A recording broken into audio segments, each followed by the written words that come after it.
Hey everyone, it's Jason from EskimoTV.net, and today I'm going to be reviewing the 2022 version of Pinocchio.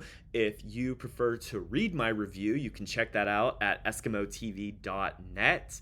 So let's go ahead and talk about this movie. Pinocchio is a 2022 adaptation of one of Disney's most beloved classic films from 1940 and is directed by Robert Zemeckis.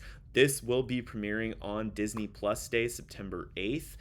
I was not allowed to release my review until the day of its release. It was embargoed by Disney until 12:01 a.m. the day of release, which to me displayed Disney's lack of confidence in this rendition of Pinocchio. As most films, I've been doing this for a while, most films are embargoed. That means we're not allowed to talk about it just anytime during that week of release.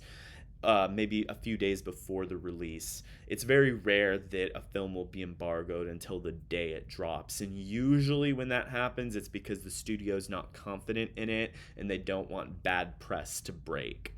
So when I was a child in the 90s, I rented the film The Adventures of Pinocchio, directed by Steve Barron, and was relentlessly disappointed at how it did not feel like the 1940 animated film I grew up watching. What I was looking for at the tiny age of 7 years old was something like this 2022 Disney film, which I wanted a rehash of the same story in Disney style that I loved in live action format. As an adult, I will say that there's elements of 2022 Pinocchio that I admired, mostly in the first act, but unfortunately, I hate to say it, y'all, it all slowly goes downhill as the film progresses, and it ends on a giant mucky note. I was not a fan of the ending.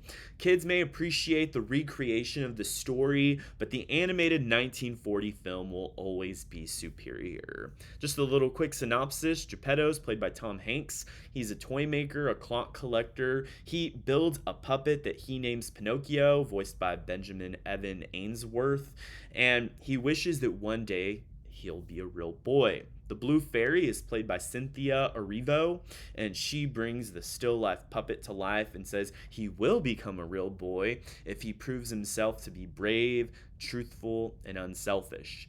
Jiminy Cricket, voiced by Joseph Gordon-Levitt, is Pinocchio's conscience and helps Pinocchio make right choices on this adventure that they go on. So, Tom Hanks does play a charming elder Geppetto, I'll give him that. He has a nice charisma to his character. He is given a little bit more flesh, as it is implied that he previously had a son. And the fact that he no longer has a son is mysteriously intriguing, but also creates a pathos reasoning as to why we want to see him happy with Pinocchio. Hanks nails the role, and is interesting to see him switch from his recent role that he had in Elvis, where he had a very thick accent playing that character, to this role as Geppetto, where he's required a completely different, tender-hearted voice, and it just shows the wide range of Hanks' talent. And I do like the buffoons that initially get Pinocchio to join the theater. They tell Pinocchio he can become an influencer and be famous. That is language that appeals to children today who yearn for that social media influence. These characters look exactly how they look like in the animated film. Additionally, the songs in the original film are all included in this rendition of Pinocchio.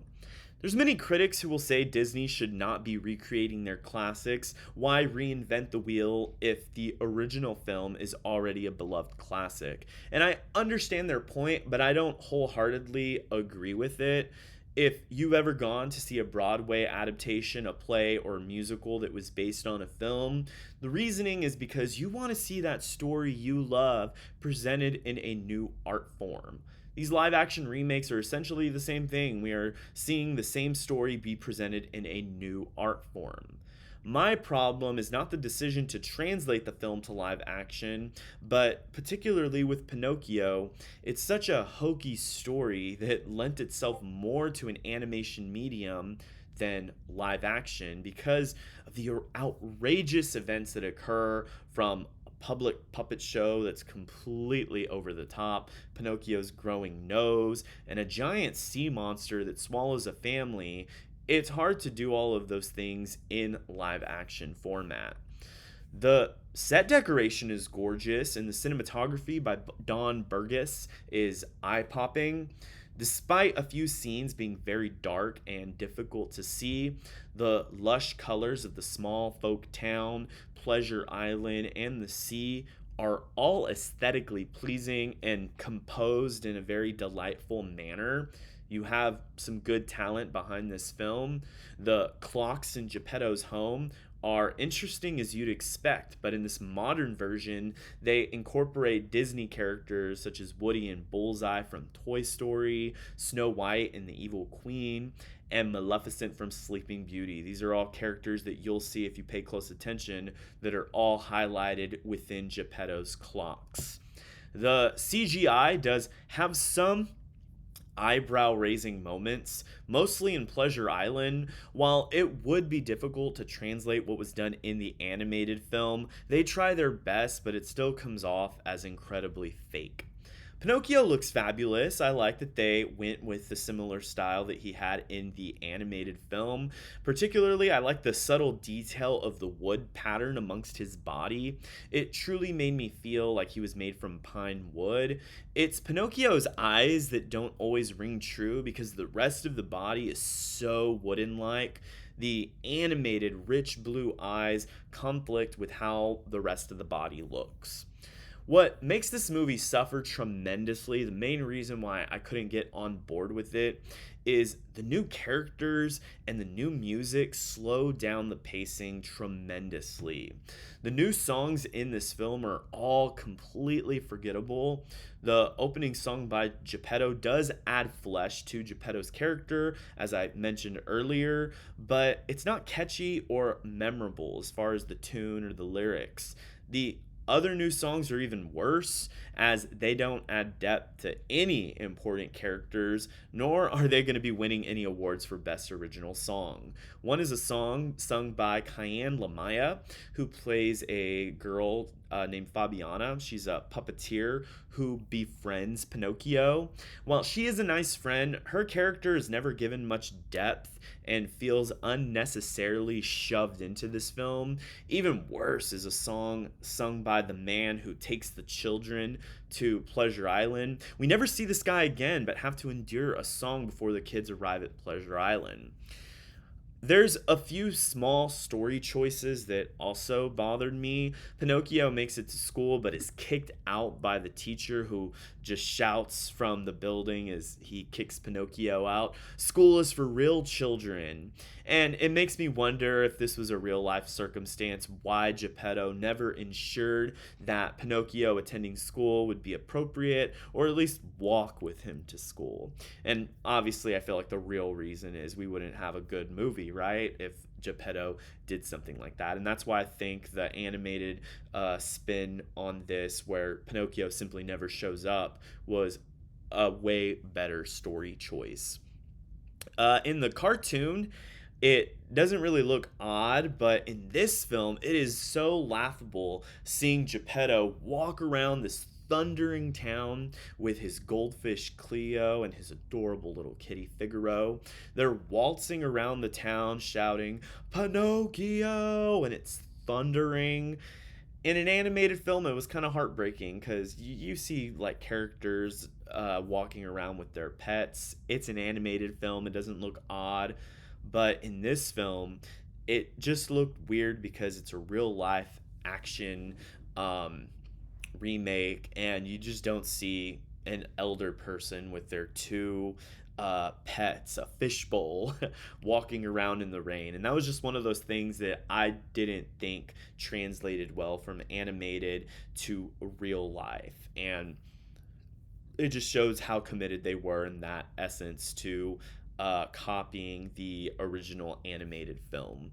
The ending, which I will not spoil, doesn't end how you would expect, and it made all these other small things that bothered me add up to what I felt was like a giant sour grape. I was like, ugh, it was a bunch of small things that bothered me, but by the time we get to the end, I just wasn't sold out to this movie. Additionally, the original film is about 20 minutes shorter, and it makes this zany adventure easier to endure. It doesn't overstay its welcome. It's done and over with, and it's an animated film. There's some things in animation, like I said, that are easier to forgive, whereas this newer film has technical aspects that don't work with it, new characters and new songs that were unnecessary, and a disappointing ending. Ultimately, children may not mind as much, as there's aspects of this adaptation to admire. And if you're a big fan of that 1940s Pinocchio, check it out. There's things that you're going to see like, oh, that's cool that they did that in real life, in live action, I should say. But I would just lower your expectations. Anyone that compares this to the 1940 film should think that original film is an all around better experience. I don't see anyone coming to this film and thinking, oh my gosh, this is the new one to see. But if you're interested in the new art form, go for it. For me, it did not quite work. And I'm going to give this 2022 version of Pinocchio a C. I hope you all enjoyed my review of Pinocchio. If you did, smash that like button. You can also consider subscribing to the channel if you'd like to see more content like this in your feed. You can also check out my website. It's EskimoTV.net. I post written reviews there, as well as I have other authors that post content there as well, so you'll see some new stuff. And I hope to see you all on my future videos. Leave a comment. Let me know your thoughts on this rendition of Pinocchio. Are you excited to see it? If you're watching this review, it's out on Disney Plus. I'm recording this a few days before, just to have it scheduled on YouTube to post 12:01 Pacific time, the day this the time, God, stumbling over my words, the time that this releases on Disney Plus. So if you're watching this, like I said, you'll have access, if you have Disney Plus, to see Pinocchio. If you've seen it, let me know your thoughts. If you haven't seen it, are you looking forward to it? If you have a different opinion, let me know. I'd love to hear it. Everyone's different, and so look forward to hearing your thoughts. My name is Jason Escamilla from EskimoTV.net.